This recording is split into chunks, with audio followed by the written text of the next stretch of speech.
First off, sorry I'm late. I was out of town. And of course, when I was out of town, had to be the freaking episode when Daredevil's in. Because that's how my life works. To be honest, I kind of knew this. I had a feeling in the back of my mind that this was going to happen. But I'll be in town for this one. So the finale I'll be in town for. Because I don't know what that's going to be, but I leave to go out of town on Friday. So we'll be all good. Anyways, so we begin with fucking Leapfrog, who is just as lame as I hoped he would be.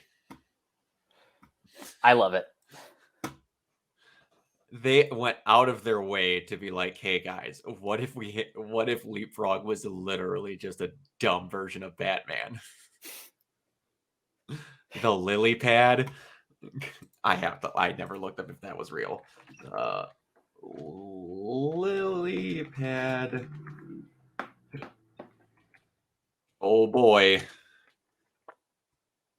Lily pad is a personal headquarters of Eugene Patillo. Shut up. They made that for the show. Wow. So wait, let me get this straight. So in the comics, Leapfrog is supposed to be the father of Frogman?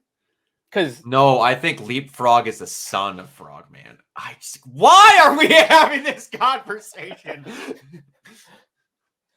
For better or for worse, one thing I do kind of appreciate about this show is the fact that they are bringing in all of like the X, Y, and Z list characters that will never be used in like a serious capacity. We talked about this. I swear Frogman's his dad.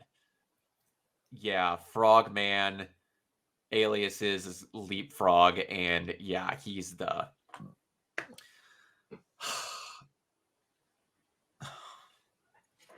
I wish I wouldn't have seen this. Nicknames: Gene and the Hoppity Hooper. I hate it. I hate it. I hate it with everything that I have.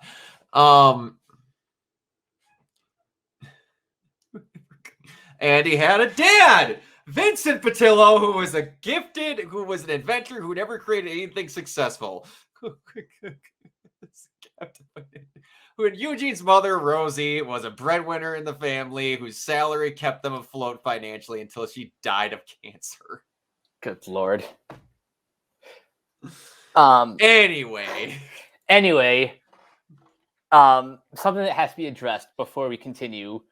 This episode would have been great with or without Daredevil. Absolutely. If this whole just actually Jen literally representing the wrong person was great. Oh yeah.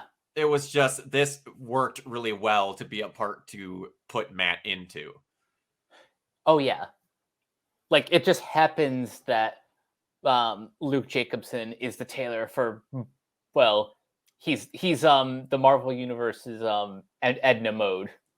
Yeah, and the weird part is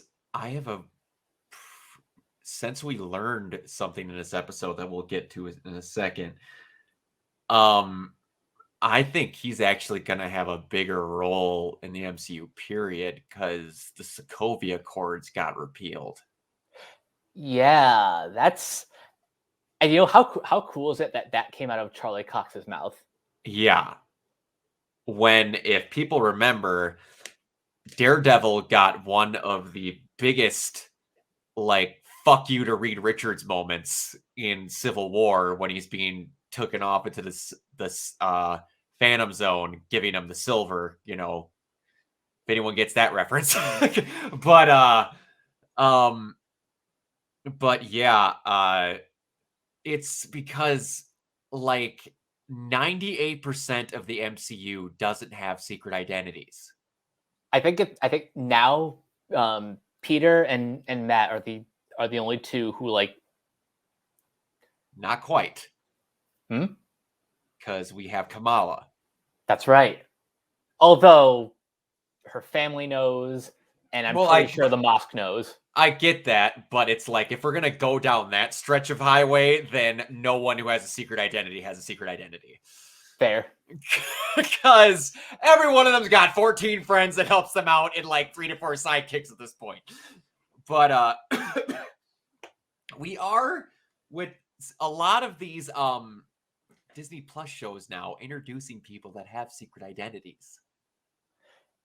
It's kind of cool actually that like now that like the universe has been built out enough, we can start to kind of reintegrate that concept.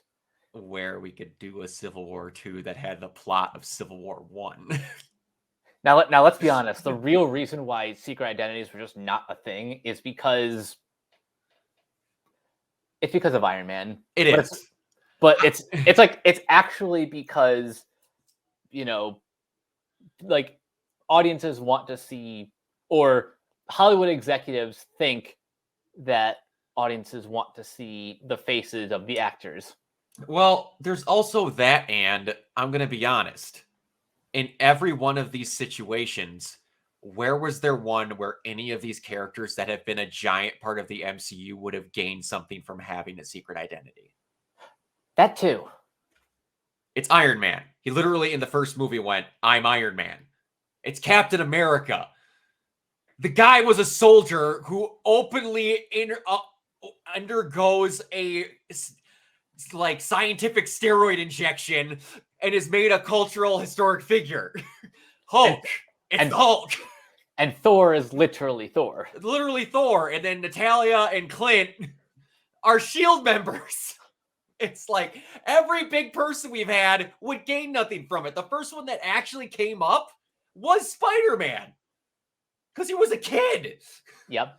All the ones that none of them would have helped from it. So it's like they kind of just went, we're not going to have any storylines that need secret identities because it wouldn't help them. True. The guy's name is Doctor Strange. He is literally a doctor. So it's like, we're not gaining anything here. We don't have the other ones where it's like Reed Richards and all them. And it's like where there's people helping and we don't have like all these other lower end heroes until now, which there was no reason to say that the Sokovia Accords were revoked. That's a big thing to say. Yeah, that is a big deal to just casually drop in the dialogue. The fact that all you need to be regulated. We got 900 more of you. By the way, you no longer need to be regulated. Yikes. But I think Luke Jacobson is becoming one of my favorite random side characters in all of Marvel. He's so petty for little to no reason. Little to no reason. When he's just walking out the door, he has a singular "Goodbye, tragedy." He's so stereotypical, but it's one of those things where they're so into it that they're not ignoring that it's a stereotype, to where it works. And if somehow this dude is going to be the person that they somehow get the list of superhero names from, oh boy, that's going to be something else. And of course, of all people that represents him that doesn't want his client list getting leaked, no shit, it's Matt Murdock. Yeah. And also the fact that they went out of their way to show also that Matt has not been doing this for a while because no one's heard of him. I guess it kind of makes sense too that like, you know, they're operating on two different sides of the country. Mm-hmm. So I don't necessarily blame Jen for not knowing who Daredevil is. Yeah, and he's not an Avenger. He's a low-level dude that it's like, I'm just in Hell's Kitchen.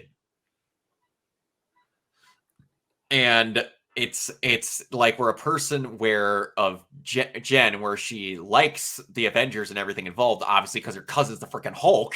She's never heard of this guy. That's kind of cool that we have people that are big names that are still technically small names.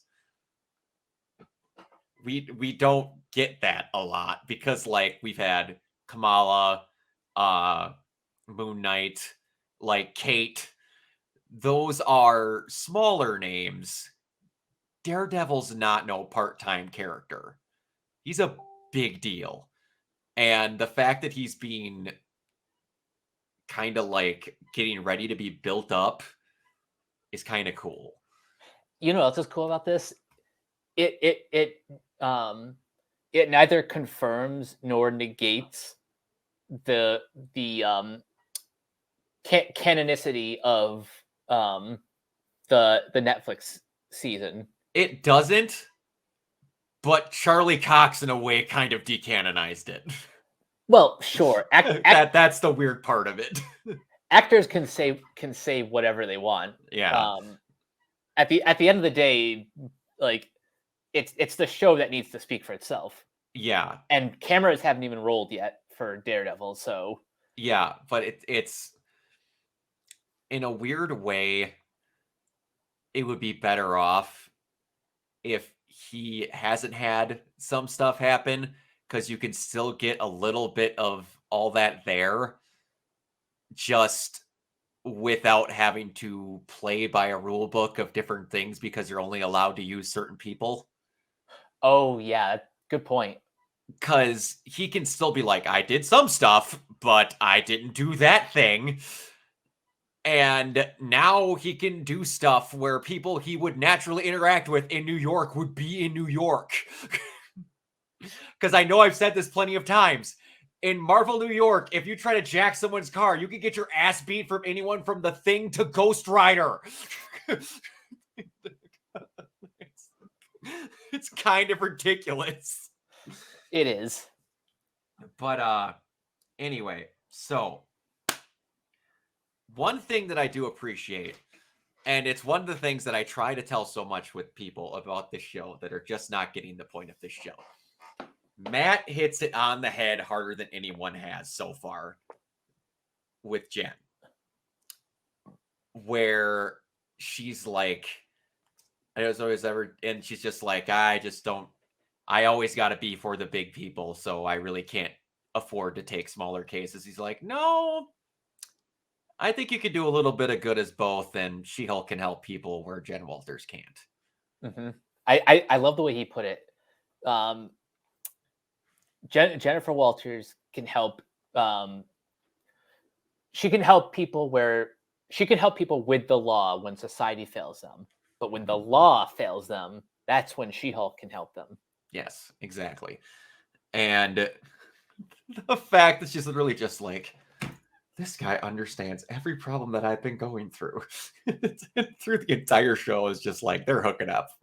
Yeah. It's just, they have to. And the entire time she's just like, I'm not the only one that's feeling this, right? And she knows that we know. Exactly. And for anyone that's going to be upset that those two might be remotely interested in each other, Jen's proven she's okay with, kind of moving faster than most people. And don't say Matt isn't. Oh, he 100% is. 1,000%. Anyone that watched or read Daredevil knows that he has no problem jumping into the tights with anyone if it's open opportunity. And it's not just with people in his story. He's hooked up with Black Cat before, just given the opportunity. Which, hey, I don't blame him. But, yeah. One thing that this episode didn't need to do that I greatly appreciated is it, in a way, does a lot of showing how real life people in the Marvel fandom are. And it did the greatest example of that. Oh, are you talking about with Todd? With Todd. Oh, God. That was so cringe. It hurt because that's so real. Yeah. I love Todd, but I also hate him. You love him because you hate him. Yes. It's like, yeah, but I bought it because it's like apparently colonizers stole it. Dude. And then I was just like, please have him do Wakanda Forever and have Jen absolutely hate it. And then he did, like, the visceral reaction immediately. I'm like, oh, never do that again. But yeah. Oh my gosh. But anyway, So, one thing, the lily pad, the fact that they made up that they're like, it's the quiver level of loser names for where you're gonna be at. No, sorry, it's the arrow cave, and Harley says it should be called the quiver. I thought the lily pad is gonna go hide. Man, the intro for Daredevil is pretty on point. I said this on Twitter, but like after watching this episode, like if I even had any concerns about how like the MCU is going to handle Daredevil, that is all wiped away. Exactly. And to everyone, I'm going to address 2 giant points. Everyone, shut the fuck up on both, because you legitimately are just jumping on a bandwagon when you jump about both. Because I've talked to people about this, and I've read it myself. Joshua Lozano is a bigger Daredevil fan than any of you motherfuckers ever will be. Read comics or not. I've read Daredevil comics nowhere near as much as Josh, but enough to where I have a light understanding. Matt Murdock is a cocky motherfucker. Mm-hmm. He is, in some ways, a lot of ways, Marvel's version of this guy right here. And you know what a giant thing Dick Grayson's known for? Taunting people to the point of where they legitimately fight worse than what they normally are, because it's part of his fighting style to piss people off and get them irritated. And you know who one of Daredevil's closest associates is in comics? Fucking Spider-Man. Exactly. Who's known for irritating the shit out of everyone? Spider-Man. But also, how that fight goes and how Jen gets a hold of him. He literally brings it up. But people, he has supersonic hearing. He has some of the best hearing in comics, period. Mm-hmm. If Hulk or anyone thunderclapped at him, it would be like a Cessna going off for an hour and a half directly next to his head. Shut up, that wouldn't instantly incapacitate him. It's like symbiote levels of loud noise weaknesses. Probably even worse. Probably even worse. So that anyone doesn't think that they depowered Daredevil to get like taken down by She-Hulk, shut up. They didn't panzify Matt just so that women would feel better. You're stupid. Good Lord, do I want to break Twitter and Facebook in half every time one of these freaking videos comes out? You're all idiots. And I'm not trying to write anyone that watches this. Literally, if you're trying that hard to say that they're trying to pansy male heroes to make female heroes better when they're literally in situations where this is exactly how it would play out, you're idiots. You're dumb. Good God, shut up. I don't mean to be in a bad mood about this, but seriously, shut the fuck up. Yeah, seriously. My tolerance has already kind of been lowered since the start of Comicsgate or whatever. Yeah. But like I don't know how much more I can stomach of that. No. And it's everyone, if they've read one page, they're instantly an expert. I'm not an expert, but you know what I do have that next to no one has anymore? Common fucking sense. And it's very hard to come by now. It should just be called sense because it's not common anymore. Agreed. It's ridiculous. Good God, it's ridiculous. Anyways, moving on. Those two instantly getting along and having lawyer spats is some of the best dialogue they've ever had. And them going over Jen being the excited little kid to like take down a thing, and then it's just like, you've never done this. Everyone's waiting to watch me do this. No, you stay over here. My favorite exchange is you're doing the math wrong. About 15 seconds per person. Just wait up here. It's like, what do you say? It was, how many henchmen was it? 10 henchmen. 10 henchmen or something. Is like, it'll take me 15 seconds each. Or no, wait. That's another thing that we need to go over. I love so much. Oh, so the difference between henchman and a goon. That is such a comic book conversation. Oh, it's so good. And that's such a Daredevil, like that level of like people that aren't always fighting someone like Galactus. Because that's something like in most Spider-Man media, he always cracks jokes about how like, is it goons are us? Where does he keep getting these truckloads of you people that I have to beat down on an hourly basis? It's like, where? Honestly, where do you guys all keep coming from? Is there a hiring service? What are we doing? I love hearing low-level losers like, no, there's a difference. Henchmen are there for the cause. Goons are hired people that don't give a crap about anything with a paycheck. I was like, yes, this is the kind of dialogue I want. But yeah, there's just like 15 seconds each. Jen, for a lawyer, you are horrendously bad at math. But yeah, I love how they separated the fighting. And they very much maintained to make sure that they wanted to have a Daredevil highlight in this episode, but they also wanted to make sure that it was Jen's show. Yep. They started it off by saying, previously on my show. And how they did it so great is anyone who's anyone, as soon as all of a sudden there's a bunch of goons, I'm like, they're lined up in a hallway. Anyone who's watched Netflix knows that they talked forever about him having that freaking fight in that hallway. I was like, that's a very nice touch. That was getting everyone excited. And the fact now that he full on has his functioning cane with like the whiplash and everything, it's so nice. You get to see him have his moment where he's flashy and takes out all these goons. But then again, the reminder that it is also Jen's show. Yep.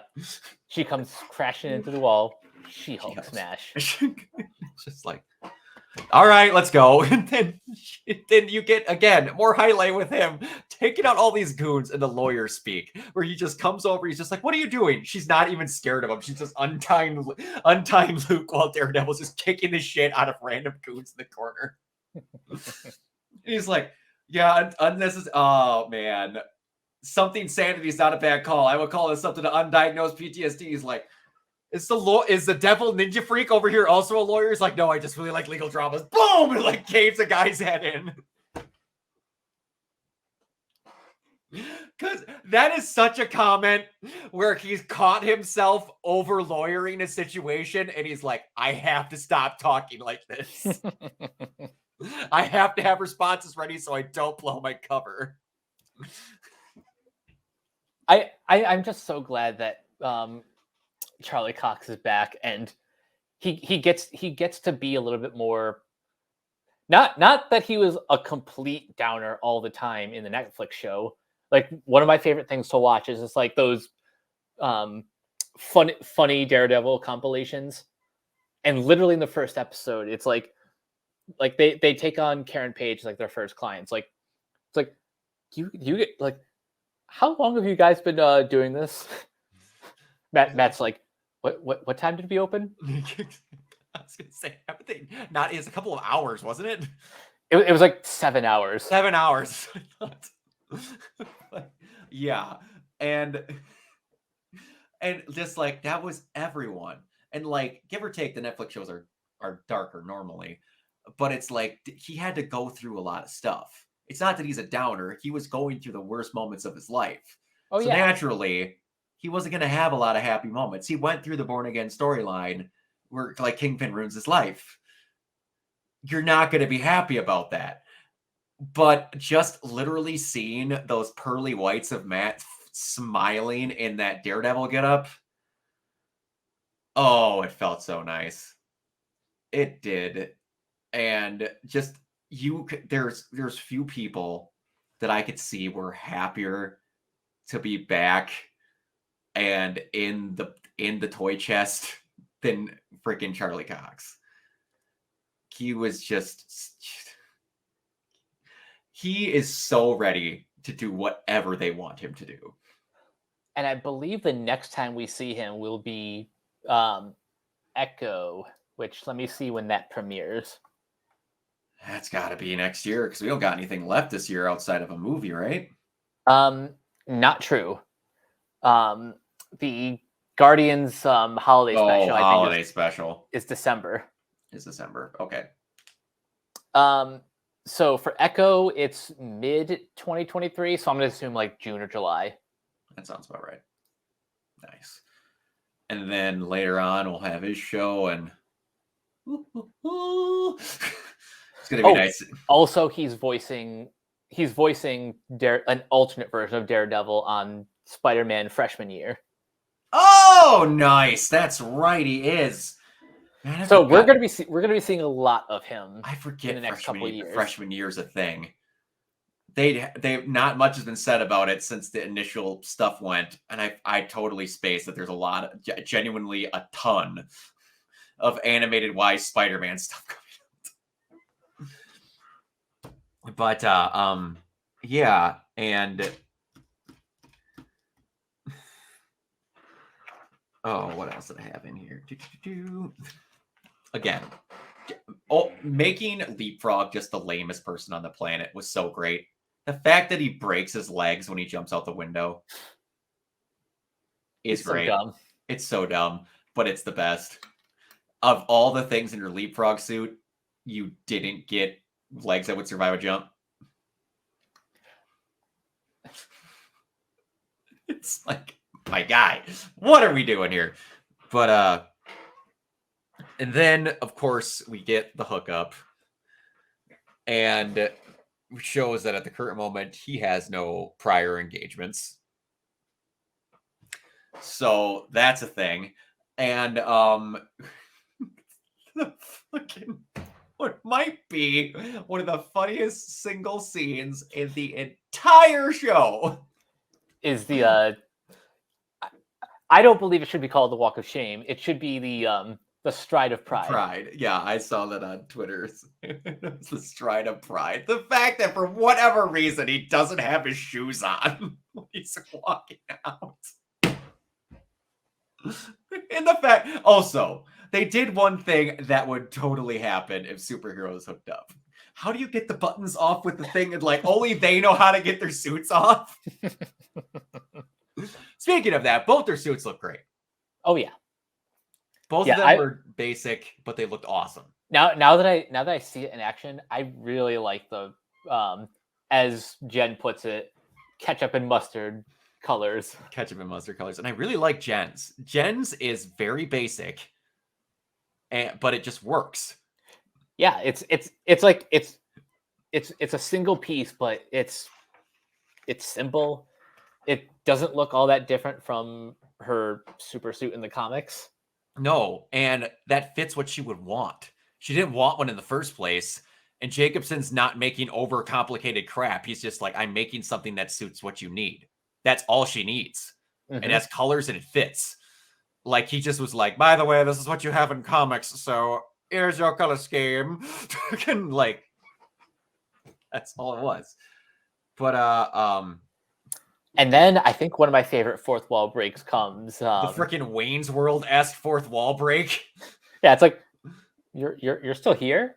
The episode's over. Why? This scene makes no sense.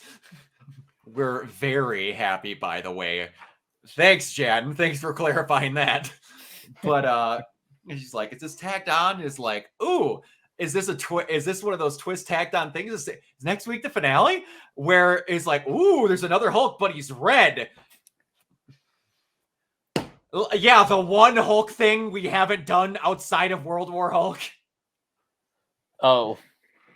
Yeah. Where we're teasing around, we're like, who's gonna be Thaddeus Thunderbolt Ross in the future? We don't know. But yeah, or are they gonna fringe you? And then it's like, I'm gonna be really, really, really honest with you. I thought it was funny just how sexist it was that all of them won Female Lawyer of the Year. I genuinely was like, that's very on point. A bunch of moronic males would have been like, yep, all of you are Female Lawyer of the Year because we didn't want only one of you to feel like you won. But before that, he like the host even like screwed up the the phrase backwards and in heels. Yes. Just so stupid. But yeah, so they all think she won, which would have made sense, but then it's everyone, and then you get it half the recognition than books with half the recognition, and you only are being asked about what it's like to be a female lawyer instead of just what it's like to be a lawyer. I'm gonna be really honest with you. That was not what I thought the goal of Intelligentsia was. Me neither. Now, if their goal was to do everything humanly possible they would think to finally get Jen to get pissed off, yes.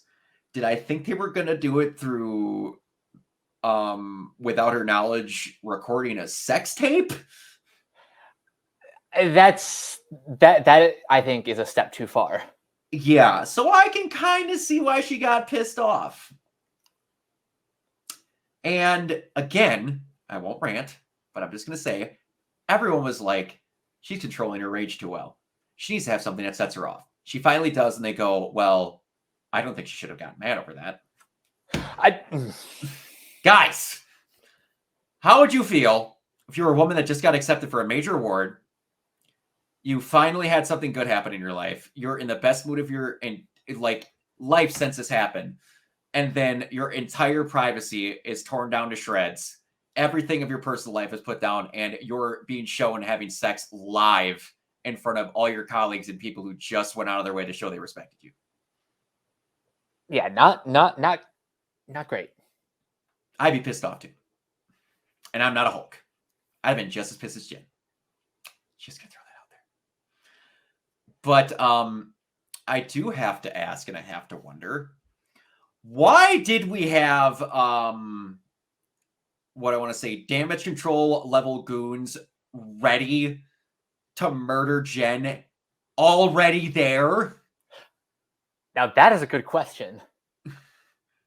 Because they didn't roll up. They were waiting in front of the door. Yeah, they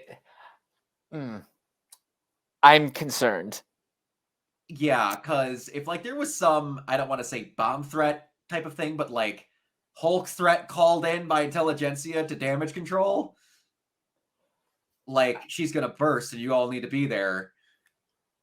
Okay, wait. What if that's not damage control? What if that's I forget the person from Miss Marvel who got relieved of her duty by damage control, went rogue, started her own organization on the other side of the coast, and she's somehow working with Intelligentsia. Maybe. I know it's a stretch, but they do look like a damage control knockoff. They do. It's just that it's I have to see, because they're, I don't know. We'll see. Because if the big threat of them is again taking down the same person from Miss Marvel, I'd be a little let down. I don't want that to be the case, but I get it. It's just that I want, that makes sense if she even had started Intelligentsia, to be honest. It's gonna be weird for me that in the normal barely half an hour episodes that they've been having, who they're going to build up at this point. Because I highly doubt they're going to have a full episode of the leader when he's going to be in a movie. And unless they're going to reveal Thunderbolt Ross, who is, hold on, this just clicked in my head. Thunderbolt Ross started the Sokovia Accords. Yep. They've been revoked now. I don't think he'll be too happy about that. No. So I wouldn't say that they would reveal a new Thunderbolt Ross actor this fast. And I don't think they could have because of when the show was shooting, unless they, I don't know, but I'll say this about the leader possibly being the one. There's a precedence for that. when He was one of the members, wasn't he? Of Intelligentsia. Yeah. Yeah, I think he was. Let me just confirm that.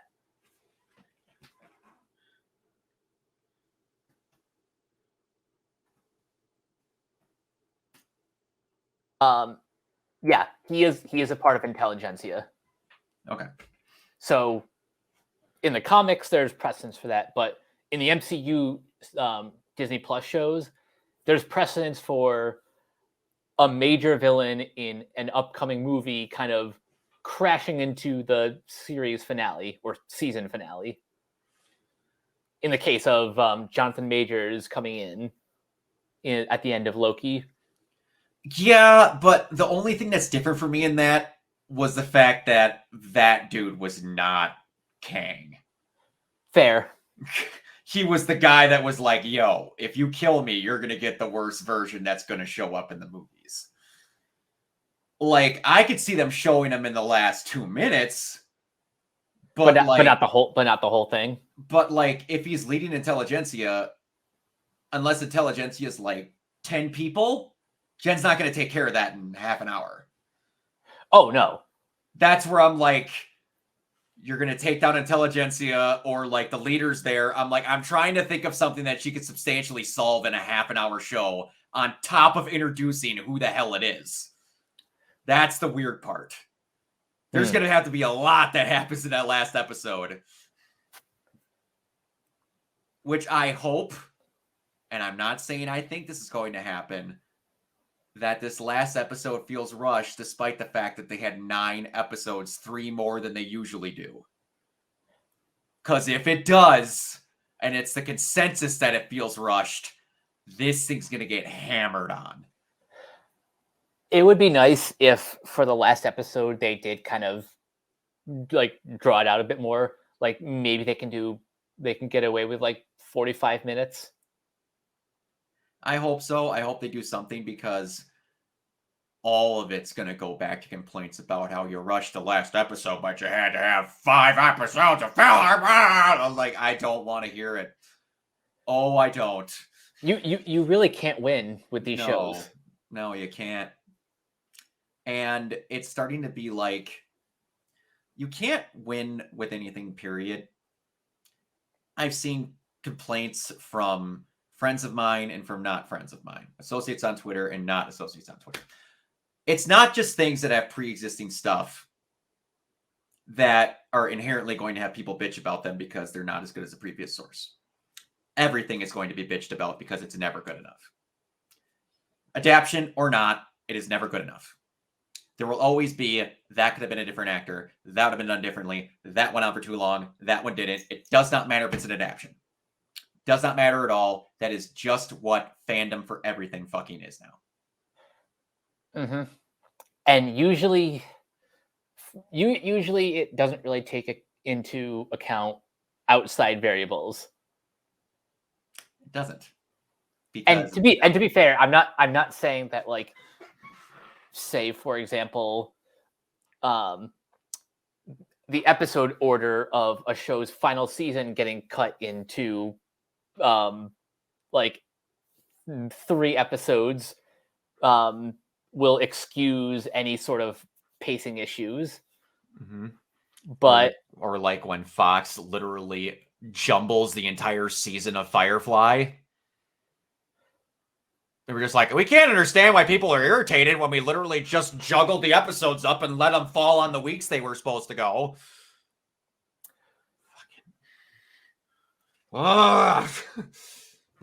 Anyway, the point is, you can't win. No, you can't. People are going to complain no matter what. They're going to complain no matter what. But it's just like, people don't think that it's just because they're adaptations of something. This is just how people are, period. It's not because it's not the preordained dream they had from reading things of comics for ages. It's just how it is. We sadly have to deal with it. Because why? Because everyone has the ability to do the exact same damn thing we're doing right now. But, yeah, I'm excited. I don't know what it's going to do. Like I said, I have slight concerns that they need to do quite a bit in this last episode. So it could be weird unless they're going to purposely leave this open-ended. Because, again, Hulk's on his way to Sakaar. Oh, yep. There's That some he is. stuff that they're just leaving go. But yeah, yeah. We'll see what happens. We only got a few days. I am both excited and nervous at the same time. So am I. Because again, so far this is my favorite Disney Plus show for what they've done with all of it. And I really want it to stick the landing. I've got faith. I really do, because it's been great so far. But all right. Let's get on out of here. Mike, where can everybody find you? You guys can find me on Twitter at Captain K42. You can check out my quick thoughts on letterbox.com/CoachK42. And you can follow Renegade Pop Culture on Facebook and Twitter at Ren Pop Culture. You can also find us on Podchaser, on YouTube, on the Banana Meter. Listen to all of our podcasts on Anchor, Spotify, Apple Podcasts, etc. And last but not least, everything can be found at renegadepopculture.com. If you need an escape, so do we. Absolutely. And you can find me everywhere at Organoid Zero. If you are watching this, which it'll be Tuesday, I will be continuing to do a little bit of Twitch this week, but not a lot, because I'll be going out of town, and I'll have recording sessions almost every day this week because I was out of town and I missed stuff. So yeah. But all right. Outside of that, we're going to get on out of here. See you later, everybody. Bye.